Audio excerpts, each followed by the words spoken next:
शिवानी और प्रज्ञा रसोई में खाना बना रही होती हैं। तभी प्रज्ञा को रसोई में एक चूहा दिखता है और वो जोर से चिल्ला पड़ती है, दीदी वो देखो चूहा। वो डर के स्लैब पर चढ़ जाती है। अरे चूहा ही तो है, तू तो ऐसे डर रही है जैसे तूने कोई भूत देख लिया हो।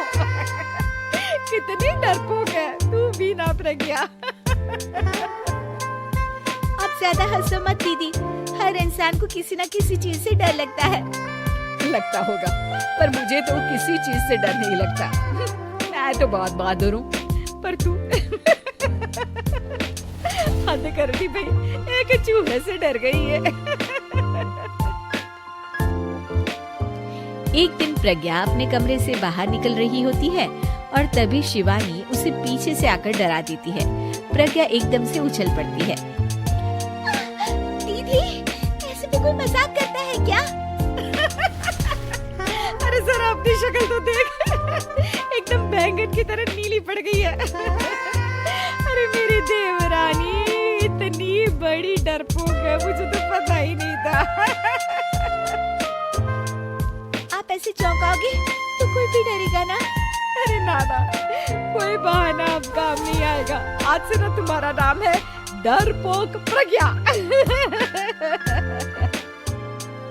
शिवानी प्रज्ञा का मजाक उड़ाकर चली जाती है। प्रज्ञा शिवानी की मजाक उड़ाने की आदत से परेशान हो जाती है। जब देखो मेरा मजाक उड़ाती रहती है, इनकी शिकायत तो मम्मी जी से करनी ही पड़ेगी मुझे। प्रज्ञा अपनी सास के पास जाती है और उन्हें सारी बात बताती है कि किस तरह उसकी जेठानी उसके डर का मजाक उड़ाती है। ओहो, तो बड़ी बहू को बड़ा घमंड है अपनी बहादुरी पर। कोई नहीं, अभी उसका घमंड तोड़ देते हैं। मेरे पास एक तरकीब है छोटी बहू, एक काम कर तू। प्रज्ञा की सास उसे अपनी जेठानी को डराने का प्लान बताती है। ये तो बहुत अच्छा आइडिया है मम्मी जी। क्या बात है, आइडिया सुनकर लग रहा है कि आप अपने बचपन में काफी शरारती रही होंगी मम्मी जी। अब आएगा मजा मेरी बहादुर जेठानी जी को।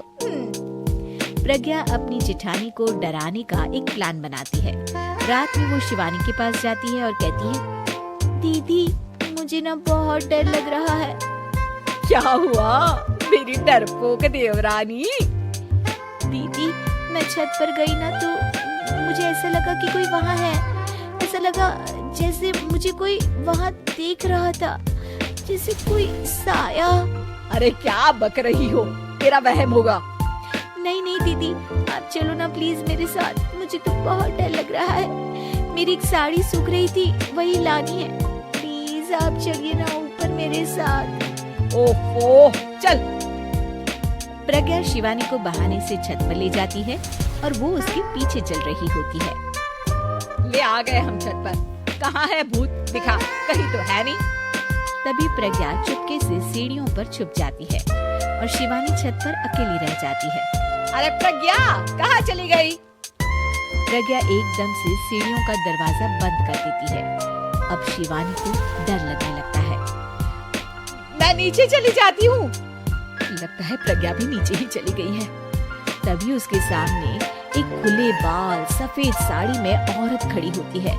शिवानी उस औरत को देखकर डर जाती है। हाल तू जलाल तू भाई भला को टाल तू, हाल तू जलाल तू भाई भला को टाल तू।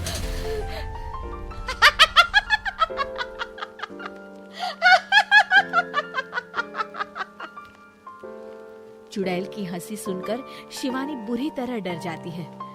नहीं नहीं मुझे छोड़ दो, भगवान के लिए मुझे छोड़ दो। नहीं नहीं नहीं नहीं नहीं नहीं नहीं, मैं तुझे नहीं छोड़ूंगी, मैं तेरा खून पी जाऊंगी।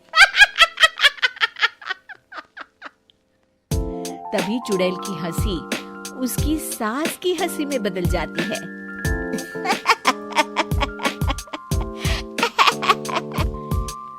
मम्मी जी, ये तो मम्मी जी की आवाज है।